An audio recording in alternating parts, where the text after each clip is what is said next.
봉독한 말씀 통해서 제목 같이 한번 읽어보실까요? 크신 하나님을 바라보라. 아멘. 이 제목에 걸맞게 좀 더 크게 힘차게 한 번 더 보겠습니다. 시작. 하나님 바라보라.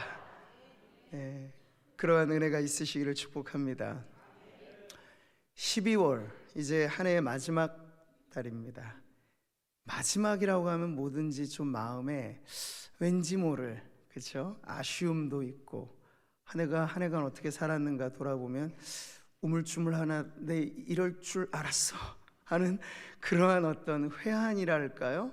그런 어떤 후회도 좀 밀려오기도 합니다. 이 마지막이라는 게 참 그래요. 근데 여러분, 이 마지막이라고 하는 것을 어떤 새로운 준비를 위한 출발선으로 바라보면 어떨까요? 동양의 고전 중에 근사록이라고 하는 책에 이 종이부시라고 하는 고사가 나와요. 사자성어죠. 그 뜻이 이렇습니다. 천하의 이치는 끝마치며 다시 시작되고 다시 시작된 항상 있는 것이고 끝이 없는 것이다. 이 옛사람들이 하나님을 믿지도 않았던 시절인데 어떻게 이 오묘한 이치를 알았을까요? 근데 실제로 하나님께서 지으신 이 모든 만물을 보면요, 그 이치가 그렇죠. 우리는 밤의 끝자락에서 새날의 새벽 빛을 보게 됩니다. 2023년 한 해의 마지막 달은 2024년의 새로운 해를 준비하는 자리이기도 하죠. 그럼 여러분, 끝이 아닌 거예요. 이 그림을 한번 보시면요, 보는 관점만 바꾸시면 피니쉬 라인이 스타트 라인이 되는 겁니다. 끝났어, 내 인생 종쳤어, 그렇게 말하지 마시고 여기서부터 시작이야, 다시 한번 시작하리라. 할렐루야. 네. 그럼 60도 새로운 출발, 70도 새로운 출발. 80대 되신 분들 서운해하지 마세요. 80도 새로운 출발. 해 아래 새 것은 없지만 그리스도 예수 안에서는 모든 것이 새롭습니다. 오늘 그 믿음에 관한 이야기를 함께 살펴보려고 해요. 그래서 우리가 해마다 선교 또 헌신 작정을 하는 이 첫 주는 선교만이 아니겠고, 우리가 한 해를 사역적으로 봉사한 것을 잘 정리하는 것과 동시에 또 새해에 내가 어떠한 모습으로 하나님 앞에 쓰임받고 싶다는 그런 소원함을 하나님 앞에 가져가야 될 때인데, 그때 필요한 게 있어요. 그 새로움에 필요한 게 있어요. 그게 바로 믿음이죠. 오늘 말씀 바로 그 믿음에 관한 설교입니다. 자, 우리가 읽은 시편 81편, 일명 축제시로 불리는 시이죠. 오늘 우리가 선교 축제를 또 오후 찬양 예배 시간에 앞두고 있어서 이 시편이 거기에 참 어울림이 있는 말씀이에요. 이 시편의 포문을 여는 1절을 보니까 우리를 어떠한 자리로 초대하는 말씀이죠. 같이 보세요. 우리의 능력이 되시는 하나님을 향하여 기쁘게 노래하며 야곱의 하나님을 향하여 즐거이 소리칠지어다. 아멘. 어디로 우리를 인도합니까? 능력이 되시는 하나님. 네, 우리의 방향이 바로 그 하나님을 향하여 나아갈 때 매일의 삶은 축제와 같은 신바람 나는 인생이 되리라 믿습니다. 자, 근데 이 본시가 이러한 영광스러운 찬송, 이 3절에 보면 팡파를 울리듯 나팔을 불라고도 하고 있어요. 그래서 이 절기에 어울릴 만한 그 축제 한마당의 자리로 부를 때 무엇을 기준하여서 찬송의 나팔을 울려라 하고 있는지가 5절에 나오죠. 같이 봅니다. 하나님이 애굽 땅을 치러 나가시던 때에 요셉의 족속 중에 이를 증거로 세우셨도다. 아멘. 바로 출애굽 사건이죠. 이 시가 기록될 시점과는 좀 먼 과거에 이르겠습니다만, 언제나 이스라엘의 찬송시, 구약의 많은 찬송의 이유들은 엑소더스, 출애굽 사건으로부터 그 찬양의 이유를 가르쳐 줍니다. 여러분, 거기서 발견할 수 있는 하나님은 어떤 분이시죠? 구원자이시죠.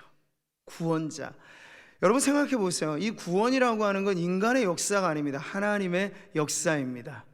당시 이 강국이었던 이집트의 파라오라고 하는 왕은 절대 권력이죠. 그 밑에서 400년간 종소하리 하던 사람들이 바로 히브리 노예들, 이 이스라엘 민족이었습니다. 그들에게는 의지조차도 없어요. 우리가 자유를 찾아야지. 400년간 노예살이 하던 사람들에겐 노예 근성이라는 게 박혀 있어서 자유라고 하는 개념 자체도 없는 그 사람들이 어떻게 엑소더스가 됐겠습니까? 하나님의 능력 외에는 설명할 길이 없는 거예요.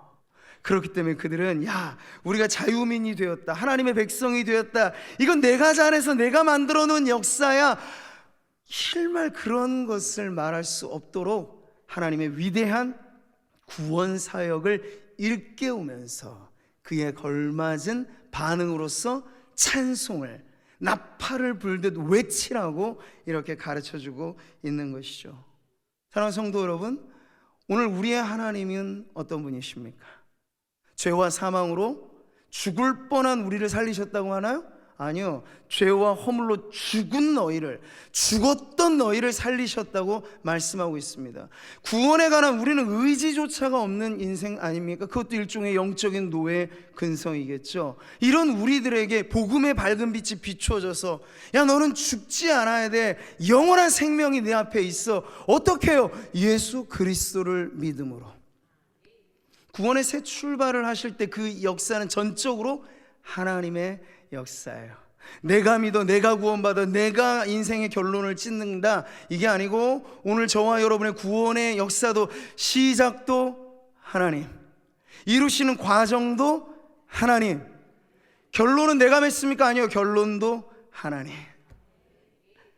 이 사실을 안다면 여러분, 구원이라고 하는 건 얼마나 복된 은혜이며 그 누구도 흔들 수 없는 것이 내가 받은 구원이다, 하나님을 향한 믿음의 시선을 갖고 있으면 구원의 확신이라고 하는 건 여러분, 우리의 삶에 아무리 진동하든 많은 어려움이 있어도 흔들리지 않을 것이 나를 향한 그리스도 예수 안에 하나님의 사랑이라, 그렇게 고백하는 성도들 되시기를 바랍니다.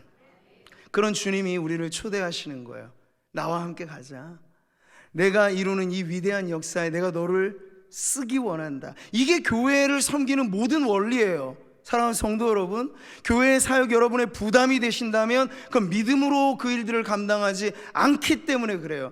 하나님은 내 힘 가지고 내가 할 수 있는 최선의 것을 말씀하시죠. 그러나 그 모든 것의 동력과 모든 것의 과정은 보이지 않아 늘 우리의 삶의 주인 되신 하나님께서 몽땅 다 공급해 주시면서 네가 그 일을 한번 해보렴, 바로 그런 하나님이라고요.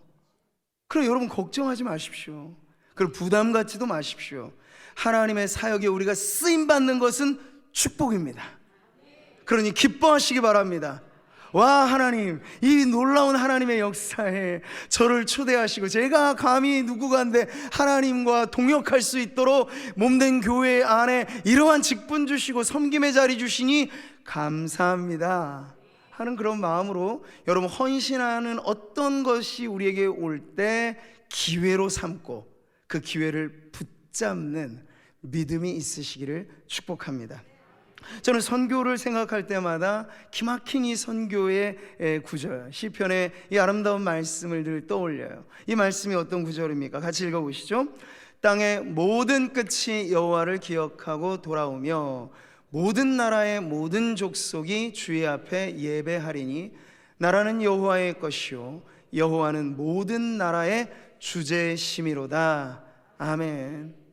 복음이란 게 원래 그렇습니다. 인간이 창안해내고 인간의 노력으로 뭔가 기독교의 포교 활동을 한다, 이건 종교적인 이야기일 뿐이고 그게 아니에요. 우리는 왕의 행차에 앞서서 그 왕이 오십니다. 하나님께서 그 나라의 주인이십니다. 이제 여러분은 하나님을 맞을 준비를 하십시오.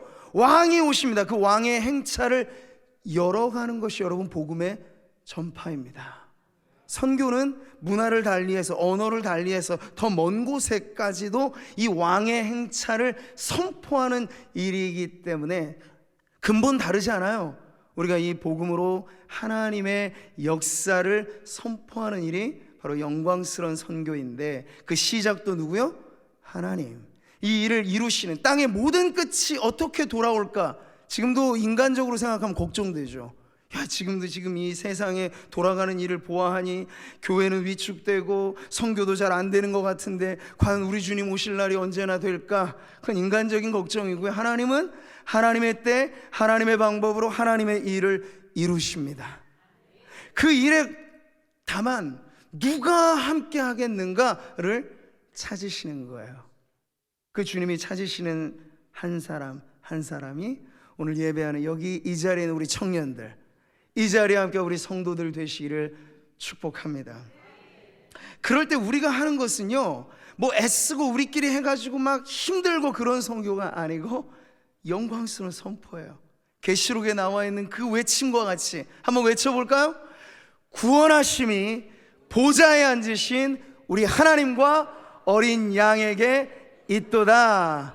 한 번 더, 구원하심이 보좌에 앉으신 우리 하나님과 어린 양에게 있도다. 아멘. 여기는 어느 사람의 이름이 들어갈 틈이 없습니다. 어느 교회의 이름도 들어갈 틈이 없습니다. 구원은 전적으로 하나님이 시작하고 하나님이 종지부를 찍으시는 일이에요. 얼마나 복되고 영광스러운 일인가 하는 것이죠. 그래서 이제 우리는 바꿔야겠습니다. 생각을 바꿔야, 생각이 바뀌면 말이 바뀌고 생각이 바뀌면 행동이 바뀌어요. 근데 생각을 어떻게 바꿔야 될까요? 그냥 지레 겁먹고 부담부터 갖지 마시고 하나님이 하자 하시는 일이면 그걸 나의 기쁨으로 삼으십시오. 기쁨은 돈 들어가는 일이 아니잖아요. 하나님, 감사합니다. 감사가 돈 들어가는 일이 아닌 것처럼, 기쁩니다. 하나님, 이런 나를 쓰시겠다고 나를 부르시니 감사합니다 하고 출발하는 게 믿음이에요. 손에 뭐 쥐어지고 눈에 뭐 보여지고 그래서 할 만한 일 하는 건 그건 믿음 아니에요. 그건 누구라도 할 수 있는 일이죠. 믿음은 내 눈에 아무 증거 아니 보이고 내 귀에 아무 소리 아니 들려도 이 일이 정말 하나님 기뻐하시는 일입니다. 약속하신 말씀 위에 있다면 가는 거죠. 그 출발이 믿음입니다. 요단강을 건너 가나안 땅 들어갈 때 하나님께서 어떻게 하셨어요? 요단강을 말려주셨죠. 기적입니다. 여러분, 그 기적이 어떻게 일어난지 아셔요? 하나님 앞에 만약에 백성들의 입장이면 하나님, 저건 위험한 일입니다. 그리고 그 시기에는 요단강이 범람할 정도로 물이 콸콸 넘치는 시기예요. 어떻게 그 많은 장정만 60만 되는 그 이 출애굽 2세대의 이 백성들이 그걸 건너갈 수 있겠어요? 길부터 터주고 하나님 말씀하세요. 이러고 싶죠. 근데 하나님께서는 니네가 건너갈 거야 약속하셨어요. 그럼 어떻게 해요? 언약궤를 맨 제사장들, 그 예배적인 행위예요. 믿음의 발걸음을 먼저 내놓아라. 그러면 길은 열릴 거야. 그래서 말이죠, 그 첨벙첨벙 물이 범람하는 그 시기에 군사작전이 아니에요. 언약궤를 맨 제사장들의 행렬이 먼저 그 발에 발을 담글 때 기적은 그때 일어났습니다. 하나님 믿음의 순서를 보여주시는 거죠. 보여주십시오. 제가 움직이겠습니다. 아니요, 말씀하소서 제가 따르겠나이다. 이 믿음의 순서를 따라서 하나님 앞에 살아가는 성도들 되시기를 바랍니다. 그러면 우리의 삶 전체가 하나님의 가능성 아니에요? 눈에 보이고 손에 잡혀서가 아니라 약속의 말씀이 내게 있고 그 말씀 붙잡고 내가 기도하며 간다면 길은 열립니다. 이 믿음의 선포가 저는 우리 성도들에게 가득하시기를 바랍니다. 다가오는 새해는 누구의 것이요?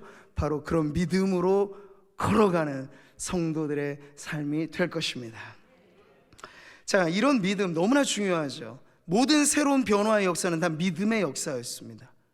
히브리서가 말해주듯 하나님의 나라에 그 이름이 반짝거리는 사람들은 다른 정치인, 유명인 아니에요. 인싸들 아니에요. 오해하지 마세요. 믿음의 사람들이에요. 하나같이 모두가 다 믿음으로 살아갔던 그 사람들이 하나님 나라의 명예의 전당에 핸드 프린팅을 탁 할 수 있는 거예요.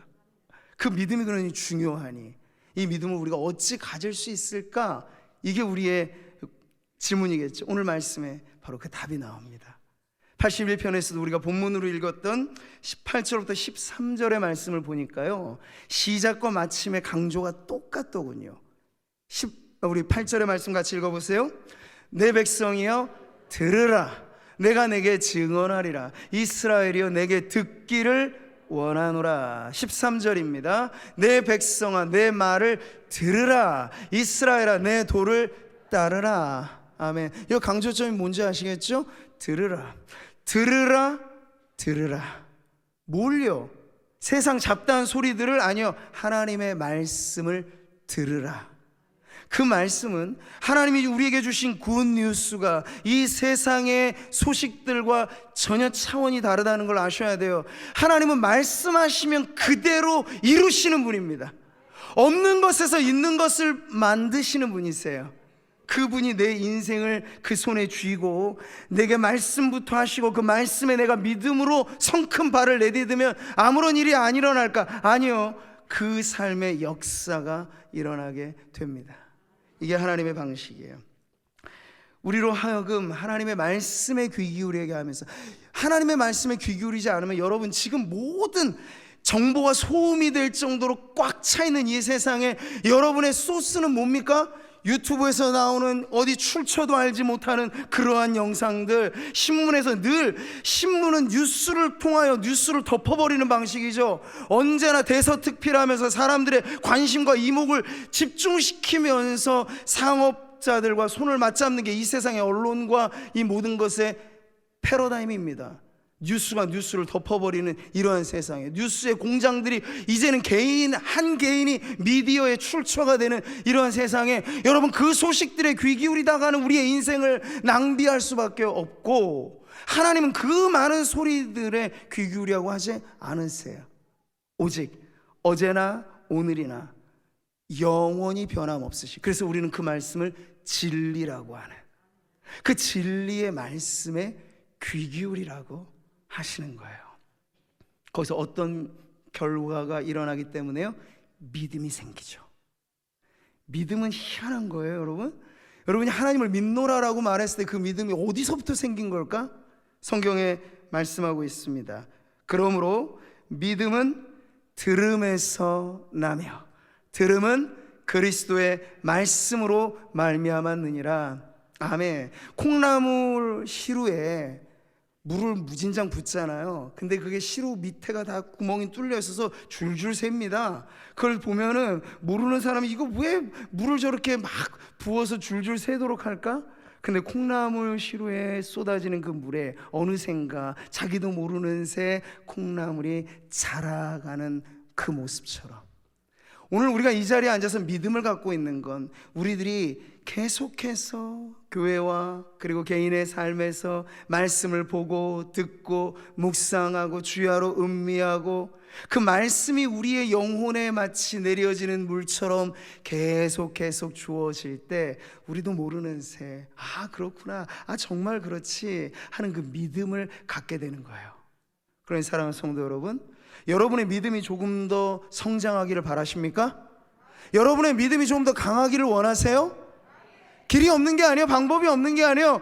귀 기울이시라는 얘기죠. 무엇에? 하나님의 말씀에. 사람들의 의견은 의견일 뿐이에요. 10명이 모면 10가지 의견이 있겠죠. 그러나 하나님의 말씀은 의견이 아니에요.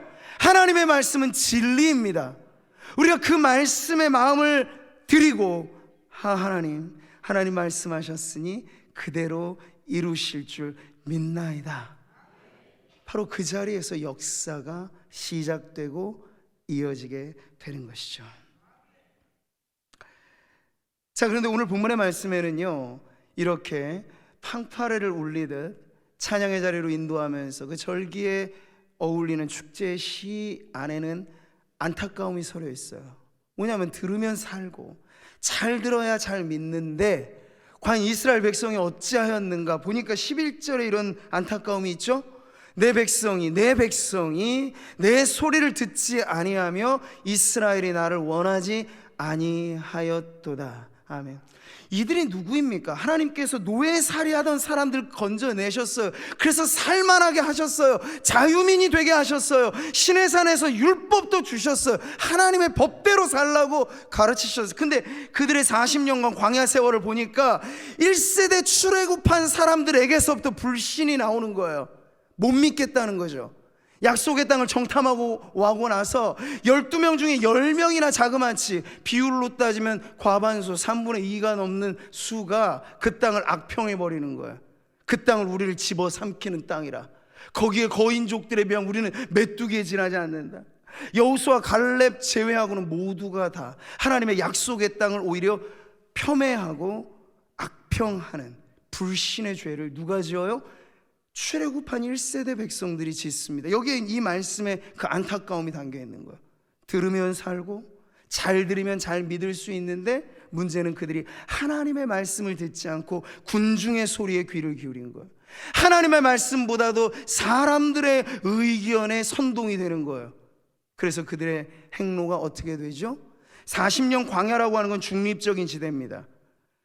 새로운 세대를 하나님께서는 이 40년간 만들어내셔서 때타지 않은 세대, 오염되지 않는 세대, 그래서 그들로 하여금 약속의 땅 가나안을 들어가게 하시는데 꼬박 40년을 투자하신 거죠.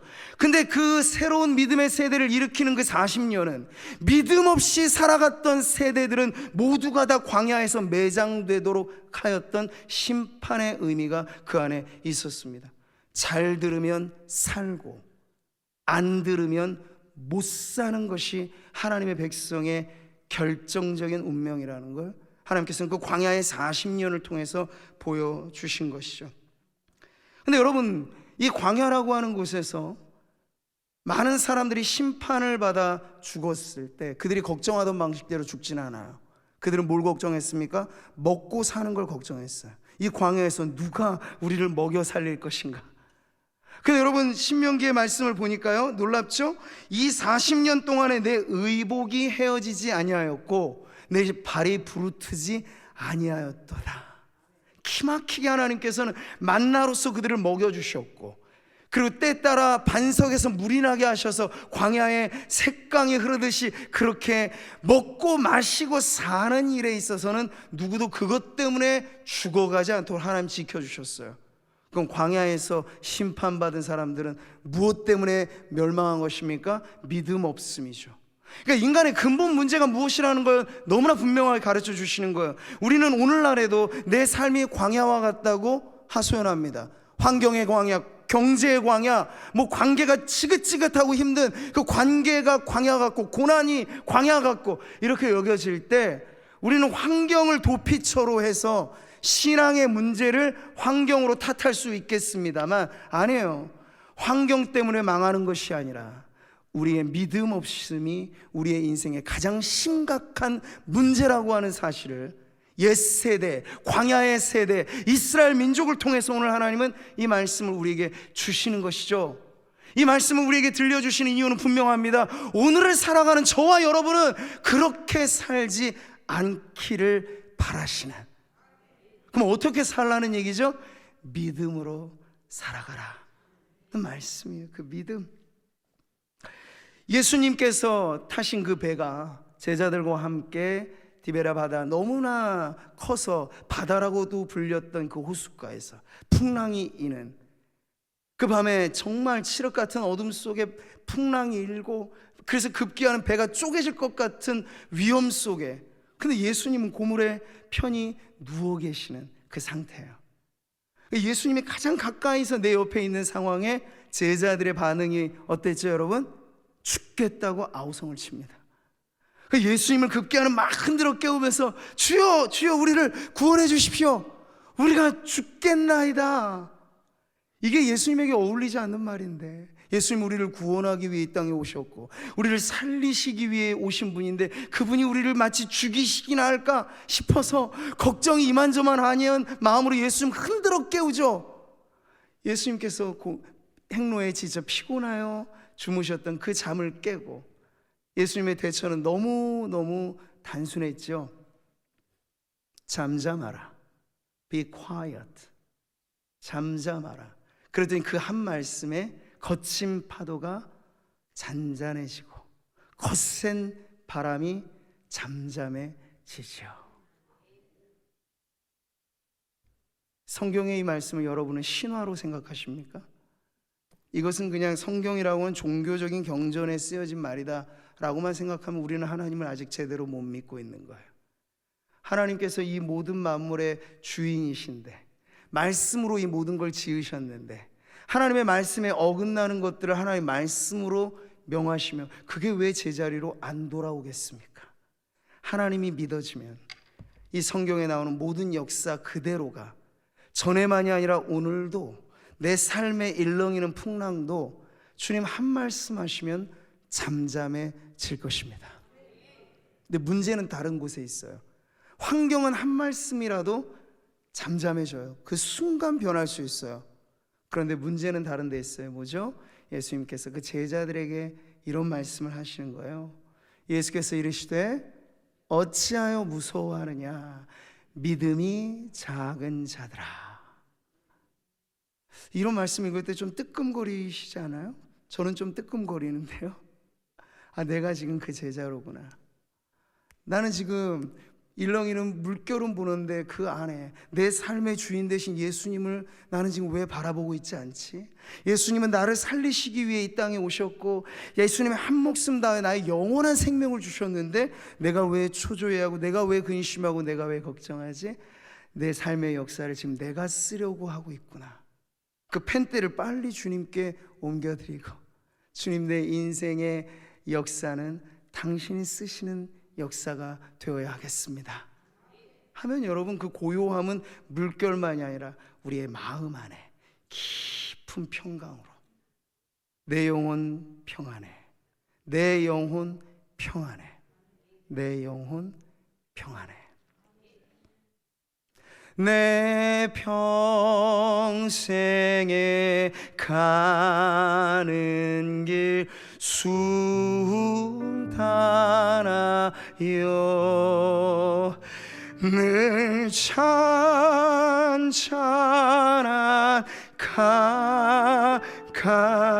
같든지 큰 풍파로 무섭고 어렵든지 나의 영혼은 늘 편하다.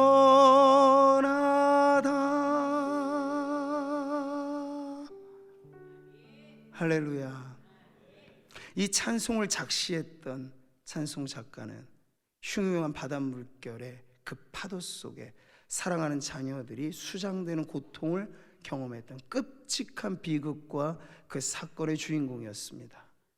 그 자녀들의 장례를 치르기 위해 멀리 떨어져 있던 이국 땅에서 그곳으로 가는 배편에, 여기가 바로 당신의 자녀들이 풍랑을 만나 죽었던 자리요라는 걸 누군가 알려주었을 때 그의 마음에 하나님께서 세상에 알 수 없는 그 방식의 깊은 평강을 주셔서 바로 이 찬송이 나오게 된 것이죠. 환경을 보십니까? 여러분이 문제라고 생각하고는 그 문제가 과연 하나님께도 문제일까요? 문제는 다른 데 있어요. 내 믿음 없음의 문제이고, 내 믿음의 적음의 문제이고, 하나님께 내 인생을 송두리째 맡기지 못하는 바로 내 안에 가장 큰 문제가 있다는 걸 잊지 마시고, 환경의 문제 아닌 믿음의 문제로서 하나님 앞에 우리의 인생이 바뀌어지도록 하나님의 말씀에 귀 기울여 나아가는 성도들 되시기를 축복합니다. 사막의 땅, 생명의 불모지, 그곳에서 하나님께서는 우리에게 믿음을 갖게 하시는 말씀을 들려주시죠. 제가 많고 많은 성경 구절 중에 정말 사랑하는 성경 구절, 오늘 10절의 말씀입니다. 같이 한번 읽어보시죠. 시작.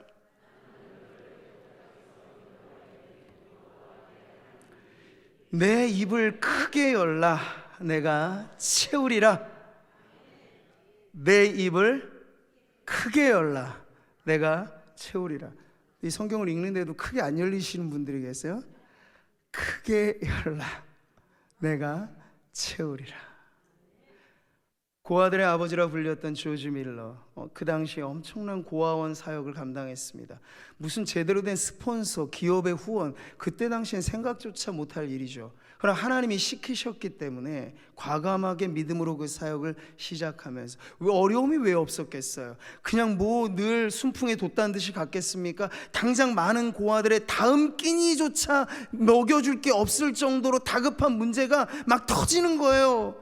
그런데 조지 밀러는 믿음의 사람이어서 문제가 생길 때마다 호들갑 떨고 당황하지 않고, 우리를 죽이시려고 이럽니까? 따지지 않고 성소로 갑니다. 기도의 성소로 가죠. 그리고 말씀을 펴니다. 그리고 하나님 말씀을 읽어드리죠. 하나님 약속하셨습니다. 내 입을 크게 열라 내가 채우리라.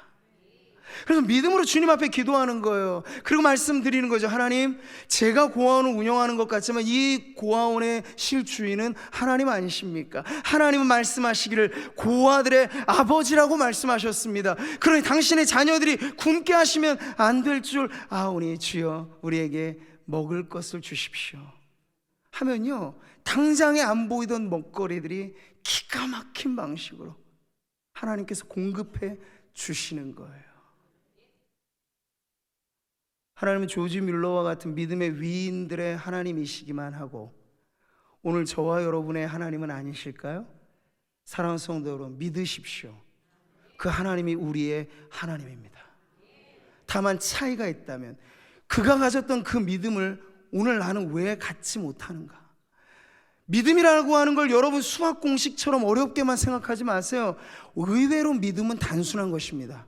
내 입을 크게 열라 하면 우리의 믿음은 뭐예요? 크게 여는 거예요. 그러면 이렇게 크게나 열었는데 어떡하지? 이거 다 하나님 어떻게 책임지시려고? 하나님 걱정하는 건 믿음이 아니에요. 하나님께서 말씀하신 그대로 내 입을 크게 열라는 게 100의 수치라면 100만큼 열었다고 하나님께서 부담 가지실까? 아니에요. 하나님은 100만큼을 열라고 하면 100만큼의 채울 거리를 갖고 계신 분이죠. 근데 우리가 하나님 이거 채우실 수 있을까 해서 30 정도만 계속 열어요. 그러면 얼만큼만 경험할까요? 이게 믿음의 법칙이에요. 하나님 100을 주실 수 있는 분이지만 우리가 입을 조그맣게만 열고 이렇게 간보듯이 하나님 앞에 가죠? 그러면 그 연만큼만 경험하게 됩니다. 억수같이 비가 쏟아져요. 물을 받으려고 그릇을 냅니다. 이 컵의 용량이 요 정도면 아무리 비가 쏟아져도 얼만큼 담아내요? 요 용량만큼만 담아내는 거예요. 이게 믿음의 법칙입니다. 하나님 전능하셔서 모든 걸 하나님의 뜻대로 다 하시죠. 그러나 우리에게 믿으라고 말씀하시고 믿는 자에게 역사를 보여주세요. 그럴 때 우리에게 필요한 것은 무엇이에요? 크게 열라고 말씀하시면 다른 거 잴 거 없어요. 크게 여십시오. 그게 믿음입니다. 근데 우리는 오늘날 이런 하나님의 약속의 말씀을 믿는가 보면 자세히 들여다보면 통계를 더 믿는 것 같아요. 미래는 주님의 영역이죠. 우리는 통계 전문가들에게 미래를 다 반납해버리는 것 같아요. 근데 물론 지금의 통계 수치로 보면 우리 한국이 뭐 인구 절벽이니 뭐니 암담합니다. 5년 뒤 10년 뒤 한국을 말할 때 누구도 낙관하지 않습니다. 그건 사람들의 예측이죠. 물론 그 예측대로 갈 수도 있습니다. 그러나 변수는 어디에나 있어요. 그 변수 중에 가장 중요한 변수는 뭘까요? 이 역사의 주인이 누구냐로 믿는 거예요. 통치자들과 학자들과 전문가들이 역사의 주인이다. 그러면 그 믿음대로 갈 겁니다. 그러나 오늘 저와 여러분이 이 구민시든지 이 나라의 민족이든지 다음 세대 청년들의 문제든지 사람들의 역사로 이걸 내맡기지 말고 오늘 우리에게 도전하시듯 네 입을 크게 열라. 사막에서도 강을 내게 하시고 죽어서 먹을 게 없어서 죽게 하신 일이 없는 그 광야와 같은 이 시절에도 우리가 믿음으로 주님 앞에 나아가게 된다면 여러분 역사는 전혀 새로운 방향으로 가게 될 것입니다. 한강의 기적을 누가 계획했습니까? 이 나라의 전쟁 이후에 잿더미 같은 이 시절을 우리가 어찌 지나왔습니까? 우리는 그때마다의 통치자들을 생각하겠죠. 아니요, 그들을 통하여 이 땅을 살리신 하나님이 이 나라의 민족을 이렇게 살게 하신 줄 믿습니다. 그 믿음 가지신다면 앞으로의 것 걱정할 일이 무엇일까요? 걱정은 지금 내가 믿음이 없다는 거예요. 내 안에 믿음의 용량이 너무나 작다는 거예요. 크게 열라고 말씀하시는데 우리는 너무나 작게 열고 요 안에서만큼만 하나님을 경험하는 그 문제가 오늘 이 말씀을 통해서 해결되는 성도들 되시기를 축복합니다. 어미새가 아기 새를 먹이는 걸 보신 적이 있습니까? 그 작은 둥우리 안에서 아이 새끼가 부화하고 나서 제 날개로 아직 날지 못한 그 핏덩어리 같은 아기 새가 어미새를 기다립니다. 어미새는 어디선가 먹이를 물어오죠. 그럴 때 아기 새들의 반응은요, 엄마 얼마나 이렇게 수고가 많았고 우리 이렇게 많은 식솔들 어떻게 다 거두시려고. 걱정하는 아기 새는 없습니다. 엄마가 오면 아기 새들은 촥촥촥 그냥 입 벌리고 받아 먹죠. 어미새는 그 새가 이쁜 거예요. 수고는 내가 다 해. 넌 걱정하지 말고 입이나 벌려. 채우는 건 내가 해. 이게 어미새예요. 미물도 그렇게 삽니다. 그런데 우리는 왜 이렇게 걱정이 많을까요? 우리는 왜 입 벌리기 전부터도 하나님 걱정할까요? 하나님 걱정하지 마세요. 하나님은 온 천지 만물의 주인이십니다. 그 하나님 앞에 믿음의 입을 크게 열어 하나님의 크신 역사를 경험하는 우리 성도님들 되시기를 축복합니다. 이제 말씀을 맺죠. 오늘 우리가 선교 주일로 이 주일을 보내면서 19세기 20세기에 위대한 이 미국으로부터 출발된 학생 자원 운동이라고 하는 선교 운동의 발단이 있으며 바로 저 영어 구절이에요. 뭐 어려운 내용은 아닌데 어쨌든 유명한 구절이니까 제가 보여드리는 건데 1806년에 사무엘 밀즈라고 하는 청년과 함께한 우리 오늘 청년들이 있으니까 더 귀담아 들었어요. 5명의 청년들이 선교를 위해서 늘 정한 시간에 기도하기를 시작했어요. 근데 그날 어느 날인가는 갑자기 예고도 없이 소나기가 막 몰아쳐가지고 그들이 밖에서 기도하기가 어려워서 빨리 이 피신하려고 근처에 있는 건초더미 속으로 들어갑니다. 그곳에서 사무엘 밀즈 이 리더죠. 그가 하나님께서 주신 감동을 가지고 선뜻 이렇게 외치는 거예요. 이게 바로 오늘 이 영어 표현인데 같이 읽어보시죠. 우리가 하고자 하면 우리는 이것을 할 수 있다. 여기 안에는 모두가 다 믿음의 청년들이기 때문에 이미 전제가 있는 거예요. 이것은 무엇입니까? 세계 선교죠. 근데 이것을 우리가 뜻하고 원하는 그것이 어떻게 이렇게 확신에 찬 외침이 될 수 있을까? 하나님의 뜻이 바로 이 선교의 완성에 있다는 걸 그들은 믿었기 때문이죠. 그러니 시대를 보면 언제나 여러분 역사를 탐구해 보십시오. 그 시대의 사람들은 언제나 대개는 다 부정적입니다. 안 된다, 못한다, 못된다. 이게 대부분의 주류의 전문가들의, 그래서 소위 전문가의 저주라고 말하죠. 전문가들이 말하는 건 대개가 다 그런 것들이 많아요. 그런데 우리의 믿음의 귀가 할 수 있다 하시니 우리 능력의 주 하나님, 그래서 바울로 하여금 옥중에 갇힌 그에게도 내게 능력 주시는 자 안에서 내가 모든 것을 할 수 있노라 외치게 하시는 그 하나님이 오늘 우리의 하나님이시라면, 그 크신 하나님을 바라보는 저와 여러분의 믿음의 고백이 바로 이와 같기를 바랍니다. 하나님 남겨져 있는 세계 선교, 그리고 이 나라의 민족의 선교, 그것이 어떠한 것이든지 우리가 주님의 뜻대로 순종하여 하고자 하오니 우리를 통하여 그 일을 이루소서. 담대한 믿음의 고백으로 오늘 이 시간 이 말씀을 듣고 우리가 다시 한번 새해를 준비하는 이 자리에서 선교를 작정하고 또 헌신하는 시간을 이어가도록 하겠습니다.